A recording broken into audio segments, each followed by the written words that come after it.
Gold, trusted gold buyers. మీరు తాకట్టు పెట్టిన బంగారాన్ని విడిపించి ఈ రోజు ఉన్న మార్కెట్ ధరకు కొనబడను.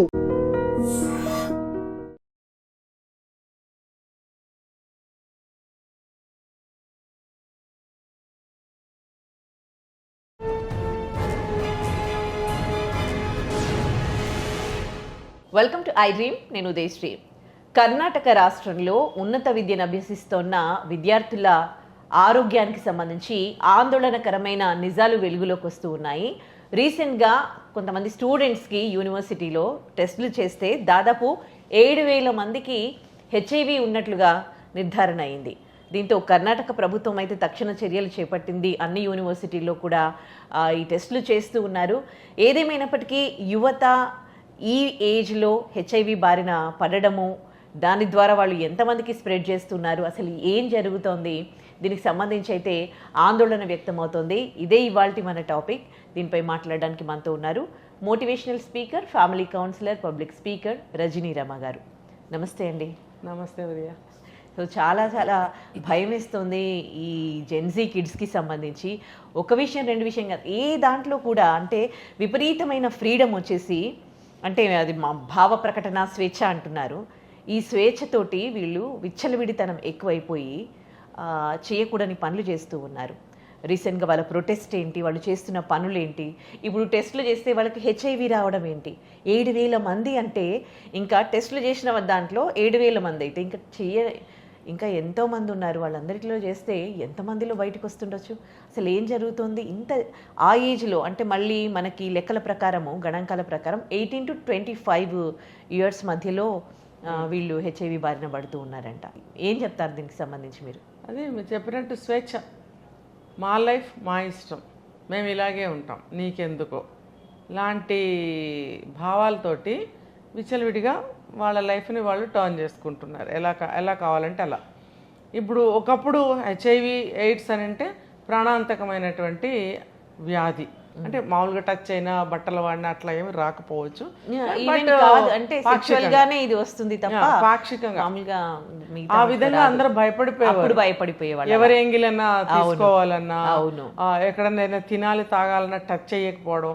గట్టిగా చెప్పాలంటే అప్పటి నుంచే use and throw glasses, plates అనేవి బాగా వాడకంలోకి వచ్చాయి, బాగా ఎక్కువగా అన్నమాట.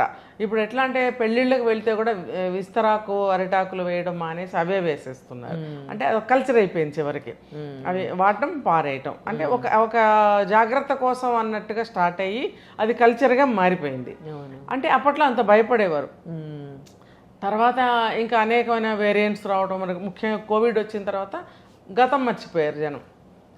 ఇప్పుడు ఈ అవేర్నెస్లో ఉన్నారేమో మరి తెలీదు, అది పాతే మర్చిపోయారు. అది కూడా ఒక భయంకరమైనటువంటి వ్యాధులే, చనిపోయేవారు అప్పట్లో. ఇప్పుడంటే వ్యాక్సిన్స్ వచ్చాయి, మెడిసిన్స్ వచ్చాయి కాబట్టి చాలా టేక్ ఇట్ ఈజీగా తీసుకుంటున్నారు. కానీ ఏదైనా సరే, ఏ మందైనా సరే దానికి ఒక స్టెప్స్ ఉంటాయి, ఒక స్టేజ్ వరకే మందులు. ఆ స్టేజ్ దాటింది అని అంటే ఏ రోగానికైనా సరే మందులు లేవు అని డాక్టర్స్ తేల్చి చెప్తున్నారు. కొన్ని రోగాలకైతే సర్జరీస్ ఒక ఆప్షనల్గా, ఒక ఫైనల్ ట్రీట్మెంట్గా తీసుకుంటున్నారు. కానీ ఇలాంటి వాటికి ఏ సర్జరీ చేస్తారు? కాబట్టి ఒక స్టేజ్ వరకే ట్రీట్మెంట్ ఉంటుంది, తర్వాత ఏమీ ఉండదు, వెళ్ళిపోవడమే పైకి. కాబట్టి జనం ఏమనుకుంటున్నారు, మందులు ఉన్నాయిలే, ఏం కాదులే, మనం చెప్తేనే కదా వాళ్ళకి తెలిసేది, మనం ఎందుకు చెప్తాము.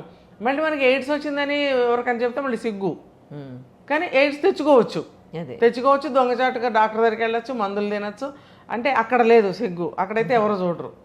ఇలా దొంగ బ్రతుకులు అనమాట ఇవన్నీ, దొంగ బ్రతుకులు, ఆడవాళ్ళు మగవాళ్ళు. కర్ణాటకలో చూసామంటే కేవలం ఈ స్టూడెంట్స్కి టెస్ట్ చేస్తే 7,000 మంది తేలేరు, ఇంకా ఎంతమంది తేల్తారో. ఈ లిస్టులో వచ్చేసి 3rd ప్లేస్లో ఉంది కర్ణాటక అని చెప్తున్నారు. ఇది ఎటువంటి పరిణామం?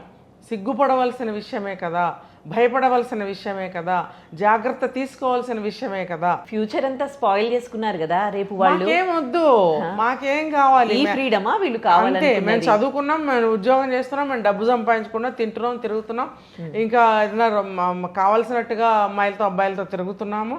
తర్వాత ఎన్నాళ్ళు ఉంటే పోతామని చెప్తున్నారు, పోతారట. కాబట్టి ఇప్పుడు ఈ తరం వాళ్ళు ఇలా మాట్లాడుతున్నారు. కాబట్టి ఇప్పుడు ప్రజెంట్ కమింగ్ జనరేషన్ వాళ్ళు ఎవరు కూడా, అంటే ఇప్పుడు పెళ్ళిళ్ళు చేసుకున్న వాళ్ళు ఎవరు కూడా పిల్లల్ని కనాల్సిన అవసరం లేదు, ఎందుకంటే వాళ్ళు పోతామంటున్నప్పుడు వీళ్ళు కనాల్సిన అవసరమే లేదు. అలా తీసుకోవాలి. అంటే అది ఎంత హాస్యాస్పదంగా చేసేస్తున్నారంటే, ఎవరిని కదిపినా సరే మేము పోతాం, ఏంటి ఇప్పుడు నష్టం, మేము ఎవరి కోసం బ్రతకాలి, అంత తేలిగ్గా మాట్లాడుతున్నారు. చిన్న జీవితం ఒకే లైఫ్, ఏదనుకుంటే ఇలాంటి మాటలు మాట్లాడుతున్నారు. మరి ఇంత కష్టపడి కని పెంచి మీకు ఒక దారి చేసామని మాట్లాడుతుంటే ఏమంటున్నారు తెలుసా? మేము అడిగామా? ఏంటి మూర్ఖపు ప్రశ్నలు?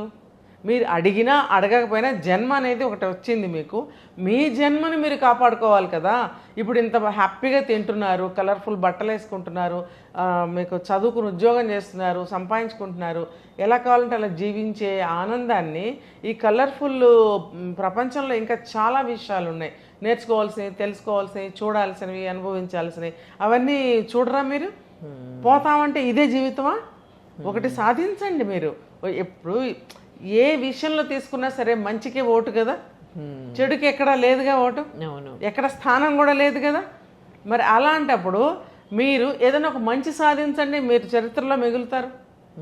చరిత్రలో మిగిలేంత మంచి మీరు చేయలేకపోతే అట్లీస్ట్ మీ వరకు మీరైనా ఒక మంచి చేసుకోండి. మీరు ఆరోగ్యాన్ని చక్కగా బాగా చూసుకున్నారనుకోండి, మిమ్మల్ని చూసి ఇంకోటి బాగుపడతాడు కదా. ఎలా చూసుకోవాలి? అసలు ఒకరి గురించి ఆలోచిస్తున్నారంటారా? ఎవరినో బాగు చేయాలని, నేను ఎవరి కోసం బాగుపడాలి అంటే నేను ఇక్కడ ఒక సూచన చేస్తున్నా, మీరు ఒక మంచిని సాధించండి. మీరు అలా చెప్పినా మిమ్మల్ని క్వశ్చన్ చేసే అది జెన్జీ వీళ్ళు. ఒకవేళ మీరు అలా చెప్పినా కానీ మీరు చెప్పినట్టు నేనెందుకు వింటాను? ఇప్పుడు ఒకప్పుడు అంటే తల్లిదండ్రులు అంటే భయం భక్తులు, అంటే పెళ్ళి కాకముందు ఎవరితో మాట్లాడాలు కొంచెం లిమిటెడ్గా ఉండేవి.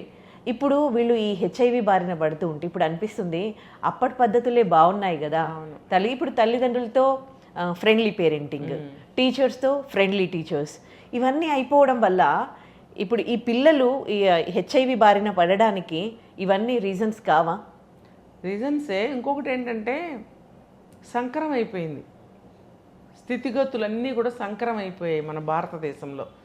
ఎక్కడెక్కడి నుంచో అన్నీ కూడా ఇంపోర్ట్ అయిపోయినాయి. బట్టలే కానీ, ఫుడ్డే కానీ, ఫ్యాషన్సే కానీ, కల్చర్సే కానీ మార్పులు జరిగిపోయాయి అన్నీ. మనది మనం ఎవరూ చేయట్లేదు. ఒక స్టేట్లో ఉన్నవాళ్ళు వాళ్ళ స్టేట్కి సంబంధించినవే ఆచార వ్యవహారాలు కానీ, డ్రెస్ వేరింగ్ కానీ, మాట్లాడే విధానం కానీ, పెద్దల్ని గౌరవించే తీరు కానీ, ఏదైనా సరే ఏ స్టేట్కి సంబంధించిన కల్చర్ ఆ స్టేట్లో ఉంటుంది. రీజనల్ కల్చర్స్ ఉంటాయి. ఉన్నప్పుడు వీడెళ్ళి పక్కదాన్ని ఒక కల్చర్ని మనం తెచ్చుకుంటాము. ఏంటి మనం మాట్లాడుకున్నాం మనం, అదేంటది సంగీత్ అని, హల్దీ అని, ఇంకొకటి ఇలా అన్ని స్టేట్స్లోనూ ఆ కల్చర్ లేదు. మనకున్నది వాళ్ళకున్నది. ఏం చేస్తున్నారు? అక్కడి నుంచి ఒకటి, ఇక్కడి నుంచి ఒకటి, అక్కడి నుంచి ఒకటి తెచ్చుకుని మన ఆచార వ్యవహారాలు సంకరం చేసేస్తున్నారు. అలాగే ఒక ఫుడ్ హ్యాబిట్స్, మనం ఏం తింటాం? బర్గర్లు తిన్నామా ఎప్పుడన్నా? పిజ్జాలు తిన్నామా? లేకపోతే శాండ్విచ్లు తిన్నామా? ఇవన్నీ ఎక్కడి నుంచి వచ్చాయి? ఒకవేళ వస్తే ఎక్కడన్నా ఒక చోట ఆచారం పెట్టుకుంటే అది మనం మళ్ళీ అక్కడి నుంచి ఇక్కడ తెచ్చుకున్నాం. మనకు లేదు, మనకు అవసరం లేదు. మన వాతావరణానికి అనుబంధంగా సంబంధించిన ఫుడ్ మనం తినాలి. సౌత్ ఇండియన్స్ అనుకో, ఇక్కడ సాయిల్ ఏంటంటే రైస్ పండడానికి అనుకూలమైనటువంటి సాయిల్ కాబట్టి, ఉష్ణోగ్రతలు తీవ్రంగా ఉంటాయి కాబట్టి ఇక్కడ రైస్ తింటారు మనుషులు. నార్త్ ఇండియాలో చలి ఎక్కువ కాబట్టి అక్కడ ప్రాంతం గోధుమలు పండడానికి అనుకూలం కాబట్టి అక్కడ వాళ్ళు గోధుమలు తింటారు. ఇప్పుడు ఏమైంది? ఇక్కడ దాకా ఇక్కడ అందరు తింటున్నారు. అంటే ఇలాంటి మంచి ఫుడ్ అయినప్పుడు ఏదైనా తీసుకుంటే తప్పులేదు. ఇప్పుడు మనం ఫారిన్ కంట్రీస్ నుంచి ఎన్ని తెచ్చుకున్నాం మనం దరిద్రాల్ని. ఇప్పుడు ఈ కల్చర్ కూడా అమ్మాయిలతో తిరిగే కల్చర్ని కూడా అక్కడి నుంచి తెచ్చుకున్నాం మనం. అర్థమైందా? అదే ఒక అంటువ్యాధిని తెచ్చుకున్నట్టు తెచ్చుకున్నాం. అదేమవుతుంది? నిమిషాల మీద స్ప్రెడ్ అయిపోయింది. స్ప్రెడ్ అయిపోవడం వల్ల ఇలా తిరిగేస్తున్నారు. దానికి తోడుగా ఏమని చెప్తున్నారంటే, నేను ఇండిపెండెంట్ని, నా కాళ్ళ మీద నేను నుంచుంటున్నాను, తర్వాత నా సంపాదన నేను సంపాదించుకుంటున్నాను, నేను ఎవరి మీద ఆధారపడటం లేదు, నేను పెళ్లి చేసుకోను, నా ఇష్టం వచ్చినట్టు నేను ఉంటాను, నేను ఫ్రీగా ఉంటాను, ఫ్రీడమ్ కావాలి నాకు. అది ఎందుకమ్మా అంటే ఏమవుతుంది? ఇది ఎందుకయ్యా అంటే ఏమవుతుంది? వాళ్ళు చేయట్లేదా, వీళ్ళు చేయటం లేదా? ఇలా కంపారిజన్స్ తీసుకుంటారు. తీసుకుని అందరూ అన్నిటికీ అలవాటు పడిపోయి చివరికి పేరెంట్స్ని ఎదిరించే స్థితికి వచ్చారు. పేరెంట్స్ కాకుండా బయట వాళ్ళు ఎవరు చెప్పినా హక్కేముంది? మీరెవరు నాకు చెప్పడం వారియు అని అడుగుతున్నారు కదా. మనకు అనవసరం. ఇప్పుడు చూడండి, కింద పడి ఏమన్నా అయిపోయినా సరే పక్క నుంచి వెళ్ళిపోతున్నారు. అవును. అప్పుడు ఎందుకు పట్టించుకోవు అని అడుగుతున్నారు. ఇక్కడ పట్టించుకుంటే నీకెందుకు అని అడుగుతున్నారు కదా. అంటే ఎందులోనైనా సరే మనం పట్టించుకుంటే మనకేమవుతుందో అనే భయంతో మనిషి అనేవాడు సమాజంలో తయారైపోయాడు. ఈ సంకరమైనటువంటి అలవాట్లన్నిటితోటి మన భారతదేశం అనేక రకాల మనుషులతోటి అనేక రకాలైనటువంటి ఆచార వ్యవహారాలు, ఆహారపు అలవాట్లు, మైండ్ సెట్ అన్నీ కూడా మారిపోవడం వల్ల అందరూ కూడా చెడు వైపుకే ప్రయాణం చేస్తున్నారు. చేస్తూ ఏమవుతుంది, మా ఇష్టం వచ్చేట్టు మేము ఉంటాం. అదేంట్రా ఏమన్నా రోగాలు వస్తాయి, అనవసరంగా ప్రాణాలు పోతాయిరా అంటే పోతాం ఏముంది ఇందులో పోతాం. ఇప్పుడు మీరు మర్డర్స్ అయినా కానీ చూసుకోండి, ఎమోషన్స్ ఏవి కంట్రోల్లో ఉంచుకునే అది కెపాసిటీ అనేది ఎవరిలో ఉండట్లేదు. ఎందుకు అంటే చిన్నప్పటి నుండి పేరెంట్స్ అంటే భయం భక్తి లేదు, టీచర్స్ అంటే భయం భక్తి లేదు. ఈ భయము భక్తి, పెద్దవాళ్ళంటే గౌరవము, ఇవి ఉంటే నిజంగా ఇలాంటి పరిస్థితి వచ్చేదా? నిజంగా మళ్ళీ పాత రోజులు వస్తాయంటారా? ఎందుకంటే ఎప్పుడైతే భయము భక్తి ఉందనుకోండి, వాళ్ళు ఏమైనా తప్పు చేయాలంటే భయపడతారు. ఏమన్నా అంటే పెళ్ళి కాకముందే పిచ్చి తిరుగుళ్ళు తిరగాలన్నా కానీ ఒకలాంటి భయం ఉంటుంది. ఇప్పుడు ఆ కల్చర్ అనేది పోయింది కదా, మళ్ళీ ఆ కల్చర్ అనేది వస్తుందా? లేకపోతే మళ్ళీ పాత రోజులు వస్తాయా? పాత రోజులు వస్తాయా అంటే ఎక్కడ వాళ్ళు అక్కడే ఉంటే వస్తాయి. ఎక్కడ వాళ్ళు ఎక్కడ ఎందుకు ఉంటున్నారు? ఎక్కడో ఉన్నవాళ్ళు ఇక్కడికి వస్తున్నారు, ఇక్కడ ఉన్నవాళ్ళు ఇంకో చోటకి వెళ్తున్నారు. ఎవరు ఒక చోట ఉండట్లేదు. ఉన్నవాళ్ళు ఉన్న చోటే ఉంటే ఎక్కడ విషయాలు అక్కడ బ్రహ్మాండంగా ఉంటాయి. కల్చర్ బాగుంటుంది, పద్ధతులు బాగుంటాయి, ఆచార వ్యవహారాలు బాగుంటాయి, తల్లిదండ్రుల మాట వింటారు, టీచర్స్ మాట వింటారు, తర్వాత పెద్దల్ని గౌరవించడం అంటే ఏంటో తెలుస్తుంది. ఒక పనిని ఎలా చేయాలి, ఎవరి పని వాళ్ళకు ఉంటుంది కదా. వ్యవసాయదారులు ఉంటారు, ఎంత చదువుకున్నా కానీ ఇంట్లో తండ్రికి వ్యవసాయంలో సాయం చేయాలి. అప్పట్లో చేసేవారు, మా అబ్బాయి చదువుకున్నా సరే వ్యవసాయం కూడా చేస్తాడనేవారు. ఇప్పుడు ఎవరున్నారు? ఈ పిల్లలు ఉద్యోగాలకు వచ్చి తండ్రులతోటి వ్యవసాయం మానిపించేస్తున్నారు. పోనీ వీళ్ళైనా సరిగ్గా చూసుకుంటారంటే ఏమో తెలియదు. ఇలా తయారైంది. కాబట్టి ఇప్పుడు సాఫ్ట్వేర్ ఉద్యోగాలని, ఏఐ జాబ్స్ అని వచ్చేసాయి. అయితే ఇక్కడ నేను అనేది ఏంటంటే, జాబ్స్ కోసమని మీరు ఒక దగ్గరకు వేరే దగ్గరికి వెళ్ళినంత మాత్రాన మీరు మీ ఇంటి పద్ధతులు, మీ ఊరి పద్ధతులు, మీ ఆచార వ్యవహారాలు ఇవన్నీ మానేయాల్సిన అవసరం ఉందా? లేదు కదా. ఇక్కడ నేను ఒక చిన్న విషయం చెప్తా. శ్రీనివాస రామానుజన్ అని చెప్పి ఒక గ్రేటెస్ట్ మ్యాథమెటిషియన్ ఫ్రమ్ తమిళనాడు. ఆయన ఆ రోజుల్లోనే లండన్ వెళ్ళినప్పుడు ఆయన ఇక్కడి నుంచి బియ్యం, పప్పు, ఉప్పు తీసుకెళ్ళి ఆయన వంట ఆయన చేసుకుని తెల్లవారుజామున లేచి సంధ్యావందన అన్నీ చేసుకుని 3 పూట్ల సంధ్య వార్చుకుని ఆయన వంట ఆయన చేసుకుని తింటాను అంటేనే తల్లి పంపించిందట. తల్లి మీద గురి, తల్లి మాట మీద గురి, తల్లి అంటే భయం భక్తి.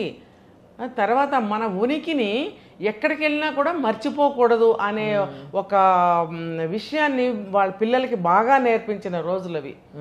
ఇంకా చెప్పాలంటే ఏ దేశం ఎగినా ఎందుకు ఆలిడినా పొగడరా నీ తల్లి భారతిని అని అన్నారు. ఇక్కడ మనం ఏం చేయొచ్చు అంటే ఏ దేశం ఎగినా ఎందుకు ఆలిడినా మన విలువల్ని, మన పద్ధతుల్ని మనం మార్చుకోకూడదు. ఇప్పుడు ఫారినర్స్ వస్తారు, వాళ్ళు ఏం మార్చేసుకుంటున్నారు? మన ఇండియాకి వస్తే వాళ్ళు ఎలాగైనా ఉంటున్నారు, వెళ్తున్నారు. మహా అయితే ఇక్కడ ఫుడ్ ఎలా ఉంటుందో టేస్ట్ చూస్తారు. ఈ ఫుడ్ తీసుకెళ్ళి అక్కడ వండుకుంటారా? మనం పిజ్జాలు తెచ్చుకొని ఇక్కడ తింటున్నాం. మళ్ళీ ఇప్పుడు మీరు అన్నారు ఏ దేశం ఎగినా ఎందుకు లేడినా పొగడరా నీ తల్లి భూమి భారత్, నేను బ్లడీ దేశీ అని అంటారు. ఇప్పుడు బ్లడీ దేశీ అంటున్నారు, దేశీ పీపుల్. అదొక అంత గర్వంగా దాంట్లో చెప్తే అదేదో కొన్ని విషయాలలో కూడా పెద్దవాళ్ళు ఏదైనా చాదస్తం చేసినప్పుడు కూడా ఈ జెన్జీ కిడ్స్ అది ఊరుదానివా, ఊరు మొహాలు, ఊరు ఇట్లా మాట్లాడుతూ ఉన్నారు. ఎందుకు మాట్లాడాల్సి వచ్చిందంటే వీళ్ళని షైన్ చేసి బయటికి పంపిస్తున్నారు కదా. కాళ్ళు ఎరగొట్టి ఊళ్ళోనే ఉంచినట్టయితే నువ్వు కూడా నిజంగా అది నువ్వు అనుకున్నట్టయితే నువ్వు ఆ బ్లడీ అయ్యేవాడివి. నిన్ను మాకన్నా ఒక మెట్టు పైన ఉంచాలి, మా పిల్లలు మాలా కష్టపడకూడదు అనుకుని వాళ్ళు చెమట వచ్చి మట్టి పీసికి మట్టిలో పనిచేసి ఆ డబ్బును తీసుకొచ్చి మిమ్మల్ని ఇక్కడికి పంపిస్తే నీకు ఇప్పుడు బ్లడీ ఊరయ్యింది ఇది కదా. అందుకని ఇప్పుడు నేను 1 year 2 years బ్యాకే నేను ఒక విషయం చెప్పాను ఏంటంటే, వ్యవసాయదారులు ఉన్నారనుకోండి, ఆ పిల్లల్ని మినిమం 10th క్లాస్ ఇంటర్ వరకు వాళ్ళ ఊర్లో ఏదుంటే చదివించి వాళ్ళని వ్యవసాయంలోనే పెట్టాలి వాళ్ళని.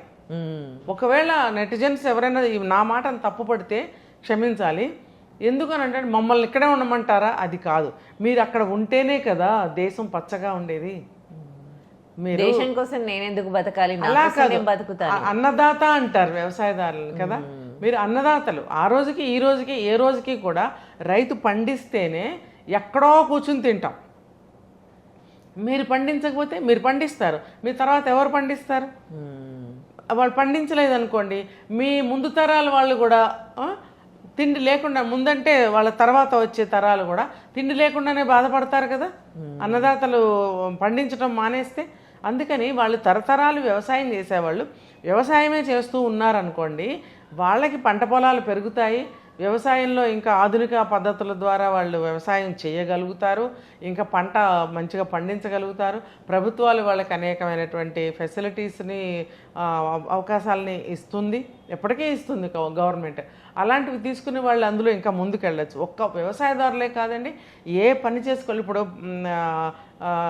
ఏమంటారు, వృత్తి పనులు, చిన్న చిన్న పనులు అంటారు కదా, అవన్నీ అసలు ఎక్కడున్నాయి? అంతరించిపోలేదా? అందరూ చదువుకుని అందరూ ఉద్యోగాలకు వచ్చినప్పుడు ఇప్పుడు ఏమైంది? సాఫ్ట్వేర్ ఉద్యోగాలు అందరికీ వచ్చాయి, సడన్గా అందరికీ పోతున్నాయి కదా. ఇవి కూడా టెంపరీగా ఉన్నప్పుడు మళ్ళీ మీరు బ్యాక్ వెళ్ళి ఏం చేయాలనే ప్రశ్న మీ ముందు నిలబడుతున్నప్పుడు, ఇందాక మీరు అన్నారు పాత రోజులే బాగున్నాయని, ప్రతి ఒక్కళ్ళు అనుకుంటున్న మాటలే. పాత రోజులు అంటే ఏంటి? మీ వ్యవసాయం చేసుకున్న రోజులే బాగున్నాయని కదా అర్థం. ఒకవేళ మీరు ఈ మాట అనుకున్నట్టయితే, వ్యవసాయదారులు అనుకున్నట్టయితే కనుక పాత రోజులే బాగున్నాయి అనుకుంటే, మరి మళ్ళీ మీరు వెనక్కి తిరిగి వెళ్ళి ప్రశ్న మీ ముందు నుంచున్నప్పుడు మీరు చేయగలిగిన పని ఏముంది అంటే వ్యవసాయమే మరి అక్కడ. అందుకని ముందు నుంచి కూడా ఎవరు ఏ వృత్తుల్లో ఉన్నారో, ఎవరు ఎక్కడ ఉన్నారో అక్కడ ఉంటేనే దేశం సుభిక్షంగా ఉండుండేది. అంటే డెవలప్మెంట్ అవ్వద్దా అంటే డెవలప్మెంట్ అవుతుంది. డెవలప్మెంట్ అవుతున్నప్పుడు మీ పిల్లలు ఎవరైతే ఉన్నారో సజావుగా, పద్ధతిగా, సంస్కారంగా ఆ డెవలప్మెంట్ని అందుకోగలిగితే, ఆ టెక్నాలజీని యూజ్ చేసుకుని మంచిగా జాబ్ చేసి మళ్ళీ మీరు నేర్పించిన సంస్కారంతో వెనక్కి తిరిగి వచ్చినప్పుడు మీరు డెవలప్ అవ్వండి. అవ్వటం కోసమే కదా అవన్నీ వృద్ధి చెందుతున్నాయి. రైట్. కానీ ఏం చేస్తున్నారు వీళ్ళు? వచ్చి ఎయిడ్స్ బారిన పడటము, లేకపోతే ట్రాప్లో పడటము, హత్యలు చేయటము, ఆత్మహత్యలు చేసుకోవడము, చిన్న ఏజ్ లోనే డ్రగ్స్కి అలవాటు పడడం, ద్రవ్యాలకు అలవాటు పడడము, ఇవన్నీ మీరు చూడండి రోడ్ల మీద కానీ ఇంకా స్కూల్స్ చిన్న పిల్లలు కూడా స్మోక్ ఎంత అసలు వాళ్ళు అంటే డిఫరెంట్ హెయిర్ స్టైల్స్ వేసుకొని అదేంది 2 వీలర్స్ పైన ముగ్గురు వెళ్తూ స్మోక్ చేస్తూ అసలు వాళ్ళని చూస్తూ ఉంటే అసలు ఏమైపోతుంది. మరి మేము డెవలప్ కావద్దా అని ఎవరైనా క్వశ్చన్ చేసినట్టయితే ఇవే సమాధానాలు దొరుకుతున్నాయి. కాబట్టి ఎవరికి వాళ్ళు నిర్ణయించుకోవాల్సిన విషయం అన్నమాట ఇది. థ్యాంక్ యూ అండి.